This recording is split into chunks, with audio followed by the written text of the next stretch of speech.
Pizza খেতে কে না পছন্দ করে, তাও যদি বাসায় বানানো পিৎজা হয়। হ্যালো গাইস, আসসালামু আলাইকুম। আপনারা সবাই কেমন আছেন? আমি আল্লাহর রহমতে ভালোই আছি। এমডি মাইনুদ্দিন পেজের পক্ষ থেকে জানাই আন্তরিক ভালোবাসা ও অভিনন্দন। যদি আমার ইউটিউব চ্যানেল থেকে আপনারা দেখে থাকেন, তাহলে আপনারা আমার চ্যানেলটাকে সাবস্ক্রাইব করে দিবেন, পাশে থাকা বেল বাটনটি অন করে দিবেন।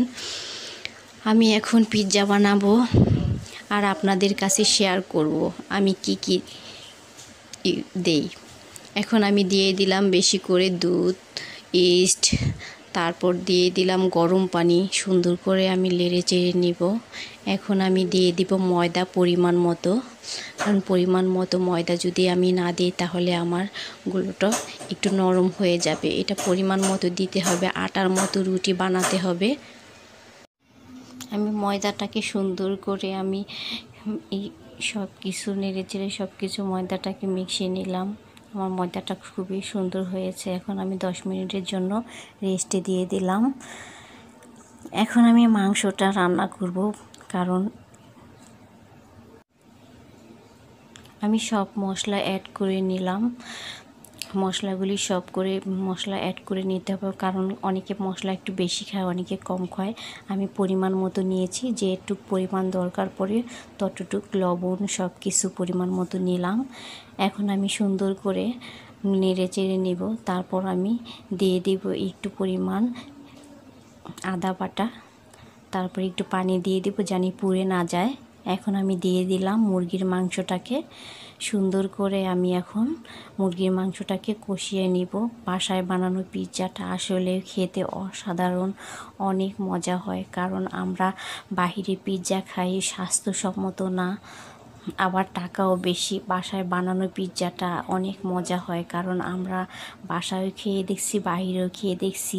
বাসায় বানানো পিৎজাটা আসলে অনেক মজা, অনেক টেস্ট, ভাষায় প্রকাশ করতে পারবো না। খুবই মজা লাগে আমার কাছে। আমি সেদিনকার কিছুদিন আগেও বাইরে যাই পিৎজা খাইছি, অত টেস্ট, অত মজা, সুস্বাদু হয়নি আমার কাছে, একটুও ভালো লাগেনি। এখন আমি রুটিটাকে সুন্দর করে হাত দিয়ে একটু একটু করে চাপিয়ে বড় করে নিলাম। এখন আমি দিয়ে দিব একটু পরিমাণ সয়া সস দিয়ে দিব। সয়া সসটা আমার কাছে খুবই ভালো লাগে। পিৎজাতে একটু সয়া সস না দিলে টেস্ট হয় না। এখন আমি মুরগির মাংস রান্না করেছিলাম, ওই মুরগির মাংসটিকে সুন্দর করে বসিয়ে দিব, কারণ মুরগির মাংসটাকে সুন্দর করে না বসালে চারিদিকে সুন্দর হবে না, পিৎজাটা দেখতেও ভালো লাগবে না। এই জন্য আমি সুন্দর করে কেটে নিলাম একটা টমেটো। আপনি টমেটোও দিতে পারেন, ক্যাপসিকামও দিতে পারেন। আমার বাসায় ক্যাপসিকাম ছিল না, এই জন্য আমি দিতে পারিনি। এখন আমি টমেটোটাকে সুন্দর করে গোল করে সাজিয়ে নিলাম। এখন আমি দিয়ে দিলাম সুন্দরের জন্য পেঁয়াজ কুচি দিয়ে দিলাম একটা একটা করে। হ্যালো গাইস, আমার পুরো ভিডিওটাই আপনারা না টেনে দেখবেন আর আমার পাশে থাকবেন। এখন আমি দিয়ে দিলাম পরিমাণ মতো ইস্টের পরিমাণটা আমি একটু বেশি দিয়েছি, কারণ আমি চিজটা খুব ভালোবাসি খেতে। এই জন্য আমি চিজের পরিমাণটা একটু বেশি দিয়েছি, কারণ আমি পাতিলাও আপনি করতে পারবেন, সুন্দর হয়। আর যদি ওভেন থাকে, ওভেন থাকলে তো কথাই নেই, পিৎজা বানানো ওভেনটাই সবচেয়ে সুন্দর হয়। মাশাআল্লাহ, আমার পিৎজাটা দেখেন কত সুন্দর হয়েছে, ওভেনের চাইতেও সুন্দর হয়েছে।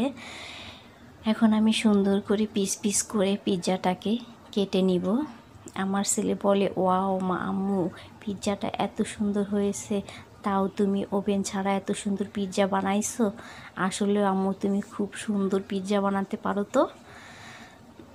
আসলে সত্যি কথা বলতে কি, মাশাআল্লাহ পিৎজাটা অনেক সুন্দর হয়েছে, অনেক টেস্ট হয়েছে, অনেক মজা হয়েছে।